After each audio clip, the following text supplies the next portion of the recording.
My question is for the Minister of Environment and Climate Change. We heard this week that this government has forged a terrific relationship with our municipalities, and I'll table that. This doesn't line up with the deep frustration and confusion municipalities have expressed about the abandonment of the Coastal Protection Act. The municipality of the District of Lunenburg had devoted extensive time and resources towards developing their own reports and bylaws to protect their coastline because they were tired of waiting. The day before these bylaws went to first reading, the Coastal Action Map and App came out and was released, leaving these reports and bylaws to an uncertain future. The government said that they see this as a partnership. So can the minister explain why they've left their partners in the dark? I recognize the Honourable Minister for Municipal Affairs and Housing. So thank you, Madam Speaker. And we recognize that the municipalities play an incredibly important role in land use planning and municipal planning strategy, and we respect that, and we want to work with them. What we will be providing for them will be tools on coastal protection and on flooding and projected flooding. We will be providing those to homeowners as well, property owners.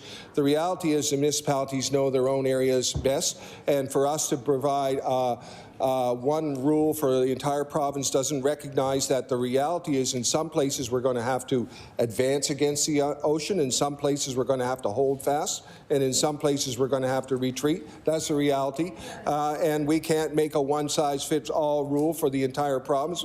It's a very granular. I recognize the Honourable Member for Halifax Citadel Sable Island.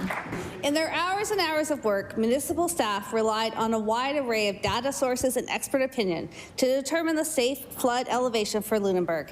Imagine their surprise when the province's new coastal hazard map suggests substantially different and less stringent numbers, with no indication or scientific source of how this was calculated. I think we and the municipalities are now scrambling to understand to make sense of this mapping app, and we want to know, where does this data come from? Has the minister published a coastal hazard map that downplays coastal hazards?